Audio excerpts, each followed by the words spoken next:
Another crazy game in Baton Rouge, Louisiana. Another crazy game down in the Bluff. We went back and forth with Southern as Alabama State finally got away from them in the fourth quarter.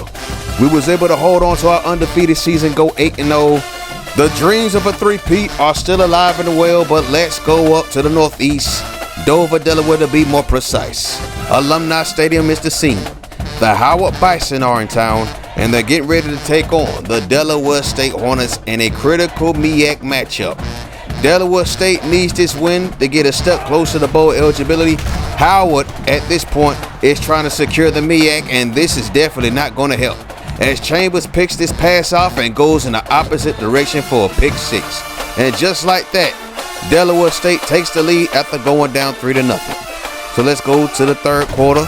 Not much offensive action in the first half. He pops it down. Fielding that pass is caught by the tight end. Look how slow he is. My goodness, that was a nice pass by Josh Gordon. No relation to the wide receiver that went to Baylor and played for the Cleveland Browns. So now Gordon steps back to pass once again. Look at that pass right there. And it's caught for a touchdown. What a catch right there on the side. A great 37-yard pass.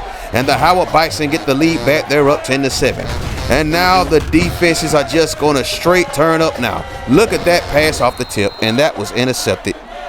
Pollard picked up the pass off with deflection, and we're going back the other way, and the Howard Bison are looking to do something with it now. What are they going to do with it, though?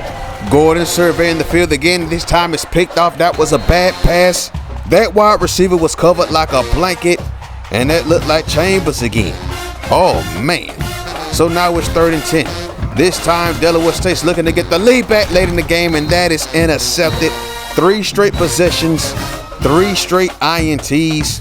The Howard Bison defense hold them off just long enough to get the W. Not only are the Howard Bison bowl eligible, they're undefeated in the MEAC play, and it looks like they're in the driver's seat of winning that MEAC championship. Let's see what happens down the road. But let's go into recruiting. We got Pete Frank coming in all the way from Baltimore. The man is coming in from the Northeast to play his college football at Alabama State. And yes, this is very much needed. Now, we've been doing a good job over the years of recruiting some decent defensive linemen. Really not much to brag about. We haven't had nobody win a big-time award yet. But this is big. Now, we are deep on the defensive line. We're going to add a very big, stocky defensive tackle to our lineup. Yeah, we can't wait to have Pete Frank come in. Can't wait for that. Now, let's look at the rest of the scores around the SWAT. We got Southern going down to Alabama State. Alcorn State beats Alabama A&M. Alabama A&M is 0-8. My gosh. Then we got Prairie View A&M beating Mississippi Valley State in Abena, 28-10. And look at this. Texas Southern wins, beating Arkansas Pine Bluff 24-13. And Bethune-Cookman come up short against Grambling State in the whole 36-33 in overtime. That looks like it was a pretty good game.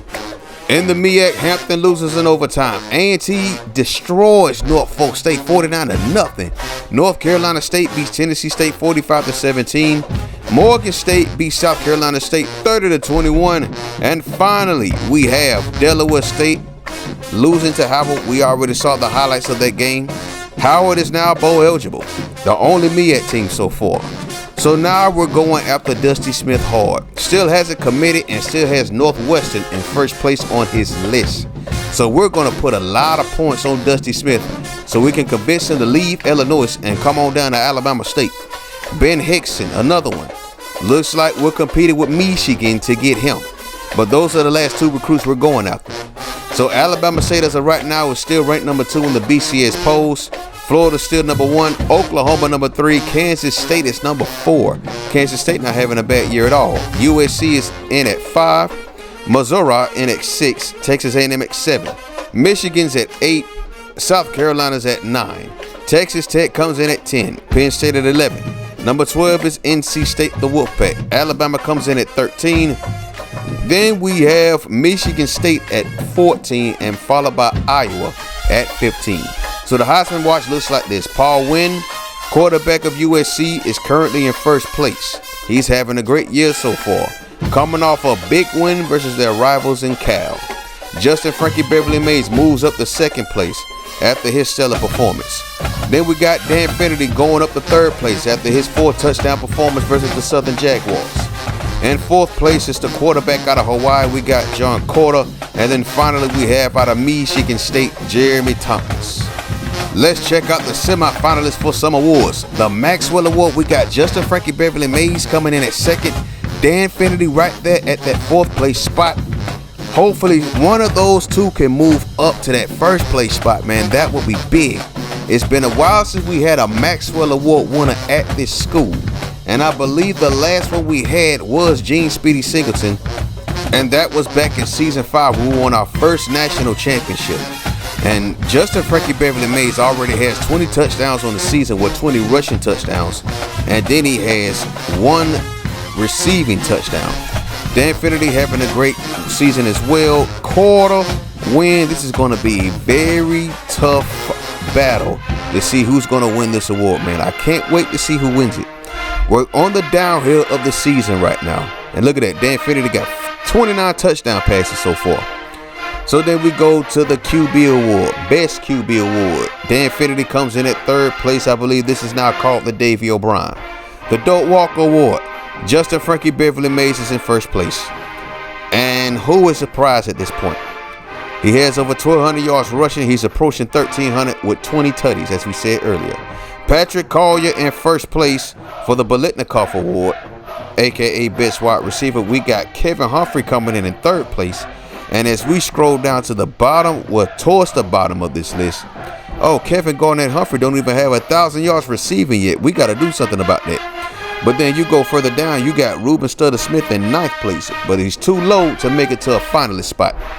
Then we go over to Best Offensive Lineman. We got Jeremy Fleming coming in first place. 17 pancakes on the season, no sacks allowed. Carl Mitchell, our left tackle, is right behind him with 16 pancakes. They stay making trips to IHOP. Thorpe Award, Nate Reed went down to 4th. Unfair. Then we got in 6th place Ryan Anderson, the 5-star senior out of California. So let's see how that turns out. He's actually having a pretty good season quietly. He has a pick 6, 4 INTs, and of course a few punt returns for touchdowns. Speaking of punt returns for touchdowns, there he goes, first place for Returner of the Year, and Anthony Braziel is right behind him from Alcorn State. It might end up being the HBCU player winning this award as well. So let's go over to the Players of the Week. Dan Finnerty balled out versus Southern, 4 tutties, over 300 yards passing, only missed on 6 targets on 20 attempts. Matt Dougherty out of Texas Southern with a great performance. 8 tackles, 2 for loss, a sack, and a fumble recovery. Yee, he went off. Over at the mid, you got Gavin Jones of Morgan State and Ray Chambers from Delaware State winning Offensive and Defensive Players of the Week. Ray Chambers had that pick 6 versus Howard, had 2 INTs, but unfortunately, they didn't do enough on offense to get that win over the Howard Bison. So now they're sitting with a losing record. So now we got the Howard Bison in first place in the MEAC. Morgan State's right behind them though at 4-1, 5-3 overall. And looks like Hampton's still in the hunt as well as North Carolina A&T. I can't wait to see how this turns out. But that's a wrap for this video. Join us next time. We're going into SEC territory, the second biggest stadium in this conference. We're going up to Knoxville. We're taking on the Tennessee Volunteers in Neyland Stadium. Hope to see you there. Peace.